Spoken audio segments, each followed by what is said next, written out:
Hey peeps, what's cracking? It's your boy Macki here. And in the last months, I've experienced some really productive times. However, lately I'm feeling quite tired as well. And I think the main reason for this is that I kind of have a flawed understanding of what it means to hustle. And I think a lot of people out there might have it as well. Maybe you guys included too. And I think the main reason for this flawed understanding is that the way how this hustle culture is communicated in today's world is kind of wrong, or it's omitting some very substantial parts. In this video, I'm going to attempt to answer this big question by debunking it a bit for myself and giving you guys the 3 biggest flaws in my opinion from this point of view, and also trying to find a solution to approach this issue, to find the right path and the right balance to tackle these problems. So if you're interested in this, join me along.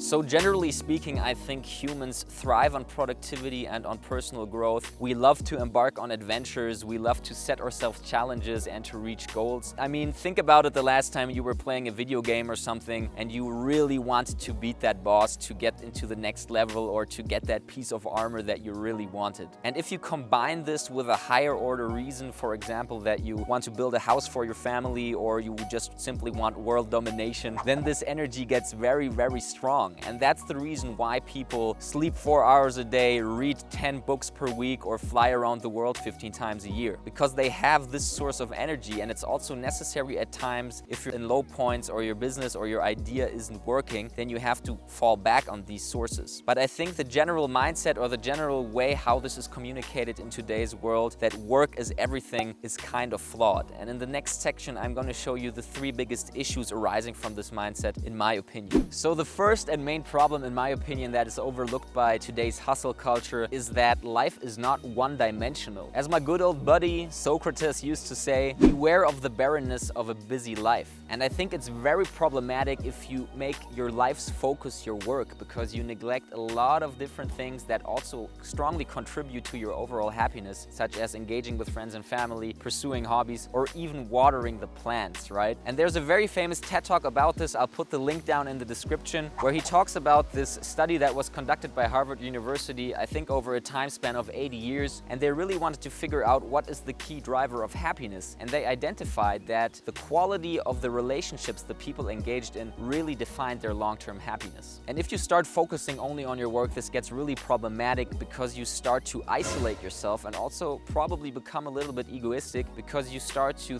only think about your own things, about your own ideas, and you will probably reach those goals you've set for yourself at some point in time, but you will stand on the top of the world alone. And I think it's much nicer to stand on the top of the world with your friends and family around you. So the second conflict, in my opinion, is that it's not really being communicated that in order to fulfill your business ideas or in order to fulfill your personal goals, you have to be in a very good state of mental and physical health. And this is something that modern hustle culture is not really mentioning at all. They only talk about the one side of the coin, and I kind of understand it, right? Because it's very motivational, it gets the people going, and especially if you're starting out a business or you are kind of the CEO of the venture, then you are the driving force, and this adds a lot of pressure on you. You might be willing to sacrifice a lot of mental and physical health, but I think it gets really problematic if you start thinking that your 80-hour work week is just the bare minimum and that the others are working 24/7 because they're talking about it all the time. And this mainly boils down to the fact that building something takes a lot of time, right? It's a marathon, and this really hit me hard because my patience usually dies faster than my phone battery. But in this case, it's a bit like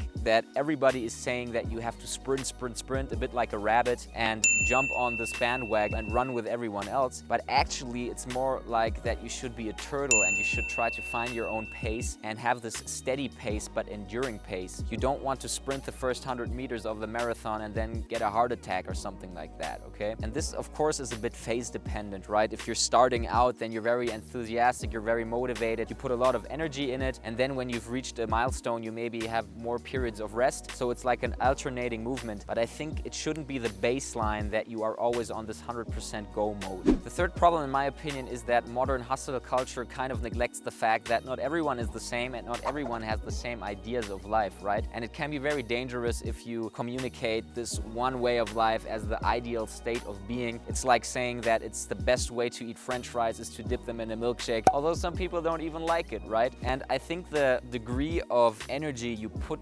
towards a thing or you put in a thing is kind of proportional to the ambitions you have. And some people just have different ambitions than others, and I think that's totally okay. If you don't want to build a flying saucer and discover the universe, then it's good for you that you don't do it. I mean, you shouldn't feel pressured by yourself to do it. And I think this is really where it gets dangerous, because if people start thinking that although they don't like what they're doing, they should do it like 80 hours a week, or if they don't like what they're doing and they're only doing it 40 hours a week, they shouldn't be thinking that something's wrong with it. So what's the solution? I think a good solution is to learn how to balance, because we as humans, we are often very prone to channel our energy on one thing only and neglect everything around us, kind of like an ice bear that is standing on an ice floe and forgetting that the ice floe is melting because he's so focused on eating the fish he just caught. So I think it's very important to be aware of the fact that reaching personal goals is very important for your happiness, but it's equally important to have good relationships with your friends and family, and to enjoy some of the little beautiful moments of life. Because it's the diversity of experiences that makes our life more colorful and more joyful. And don't get me wrong, I think hard work is a very important factor. It's great to reach personal goals, it's great to have the sense of achievement and also to grow on so many levels. But I think it's absolutely key to be very disciplined on the way how you structure your day. So if you're in work mode, you should be 100% focused on that. And if you're in chill mode, you should be 100% in chill mode. And it's really a journey to learn this balance. For me personally, I'm really trying to get a bit hold on that, because I'm also one of these people who have this one-dimensional view oftentimes. But I think the balance really makes the difference. And once you've got this under your belt, you will definitely have a more steady and also more happy and fulfilled life. All right, peeps. So this was just a personal reflection on this topic, because I also wanted to debunk it a bit for myself and maybe offer some new perspectives. And if you have a similar way of thinking, or if you have some additional aspects I overlooked, let me know in the comment section down below. I would be super interested to know them. And also, if this video brought you any value, please make sure to hit the subscribe button. It helps me a lot in making these videos. And apart from that, I hope you guys have a beautiful day and see you soon. Peace.